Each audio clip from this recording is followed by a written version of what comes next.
बघा विद्यार्थी मित्रांनो, आजच एक आनंदाची गोष्ट अशी की महाराष्ट्र लोकसेवा आयोगाने म्हणजे आज 22 जुलै 2026 रोजी एक शुद्धीपत्रक जाहीर केलं.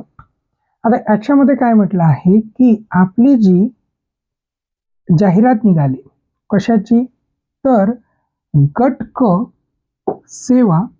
बघा म्हणजे ही जी जाहिरात आहे ही महाराष्ट्र गट क सेवा संयुक्त परीक्षा 2026 मधून एकूण 5707 पदांकरिता भरती प्रक्रिया राबविण्यात येईल म्हणते, है ना. मग आता हे 5707 पद कोणते, तर ते बघू. बघा याच्यामध्ये काय आहे की या शुद्धीपत्रकात काय केलं की बघा नव्याने काही पद ऍड केले. जसं इथे दिसत आहे आपल्याला महसूल व वन विभागात अंतर्गत ग्राम महसूल अधिकारी, ज्याला आपण तलाठी म्हणतो, बरोबर.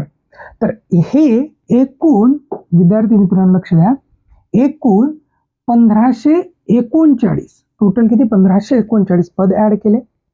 तसंच राज्य ग्राहक तक्रार निवारण आयोग मुंबई याच्या अंतर्गत 11, हे सुद्धा 11. कृषी व पदुम विभाग याच्या अंतर्गत सहाय्यक मत्स्य व्यवसाय विकास अधिकारी हे 254 पद. असे टोटल लक्ष द्या एकूण एकंदरीत 3088.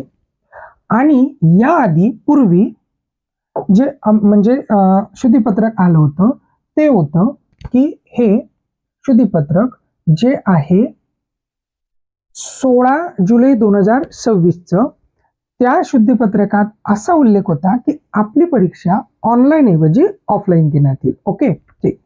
मग याच्यामधील एकंदरीत पद जे होते ते होते आपले टोटल, बघा इथे दिसते आपल्याला की एकंदरीत ही आपली जुनी पदाची जाहिरात होती जी आहे, बघा लक्ष देऊ आपण, एकंदरीत बघा ते किती दिसत आहे इथं एकंदरीत पद, ते आहे 2619 रिक्त पदे. मग हे 2619, हे 2619 आणि तिकडचे 3088 असे पद होते, है ना. पहा एकदा ते चेक करून घेऊ किती होते, 3088 पद. अशी दोघांची जर एकंदरीत बेरीज केली आपण तर हे झाले 17, पुन्हा 1 8 2 10, पुन्हा 1 6 1 7 आणि 5707. असं एकंदरीत 5707 पदाची जाहिरात गट क. पण विद्यार्थी मित्रांनो याच्यामध्ये सुद्धा काय आहे, एक पूर्व आणि त्याच्यानंतर मुख्य एक्झाम. तर पूर्व एक्झाम आपल्याला माहिती आहे ऑब्विसली या 16 जुलै 2026 नुसार सांगण्यात आलं आहे की आपली पूर्व परीक्षा कधी असणार आहे, संयुक्त मुख्य परीक्षा, आणि इकडे पूर्व परीक्षा 25 ऑक्टोबर 2026 रोजी असणार आहे. ठीक.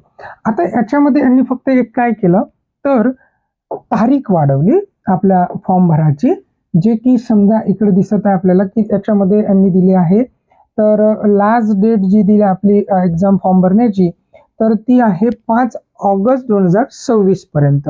तर 5 ऑगस्ट 2026 पर्यंत फॉर्म भरा. ही सर्व माहिती जी आपण घेतली ती आपण वेबसाईटवरूनच घेतली. तर नक्कीच विद्यार्थी मित्रांनो आता अशी आनंदाची गोष्ट आहे की याच्यामध्ये नव्यानं ते पद ऍड झालं, जे समजा असं म्हणू की आपण तलाठी जी पद आहे ते आता कशामार्फत भरण्यात येईल, MPSC मार्फत. चालेल, नक्कीच अशा वेगवेगळ्या गोष्टी याच्याबद्दल जास्तीत जास्त सांगण्यात येईलच. फक्त आपलं जे चॅनल आहे त्याला सबस्क्राईब करून ठेवा की तुमच्यापर्यंत आम्ही सगळ्या गोष्टी पोहोचू. आता याच्या बाबतीत आणखी पुन्हा बघा इथं काय एक उल्लेख केलेला आहे, तर असं याचं म्हणणं आहे, बघा थोडं 2 मिनिटं लक्ष द्या. पहा याच्यात असं म्हटलं आहे की अर्ज स्वीकारण्याच्या अंतिम दिनांकास 31 जुलैपर्यंत मुदतवाढ देण्यात आली आहे.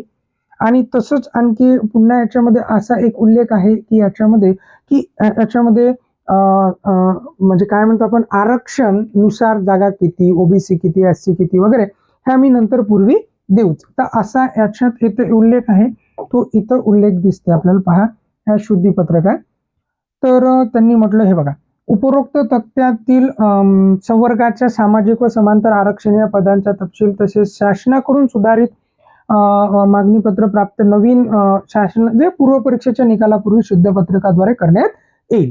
त्यानंतर हळूहळू पुढे याच्यामध्ये आणखी पुन्हा एक शुद्धीपत्रक येईल, त्याच्यामध्ये आपल्याला आरक्षण निहाय, सामाजिक आणि समांतर आरक्षण निहाय पद किती वगैरे कसे, म्हणजे हे जे इथं दिसत आहे आपल्याला तलाठीचे 1539, तर ह्याच्यामध्ये अजून सध्या ओबीसी किती, एससी किती, एसटी किती याचा काही उल्लेख नाही, पण तुम्ही फॉर्म भरा नक्कीच. किती तारखेपूर्वी भरा फॉर्म, तर आपला फॉर्म भरा 5 ऑगस्ट 2026 पूर्वी. चालेल विद्यार्थी मित्रांनो, तत्पूर्वी इथंच थांबू. चला अभिनंदन की गुड न्यूज आहे की 5707 पदांकरिता जाहिरात आलेली आहे. चालेल, धन्यवाद, थँक्यू.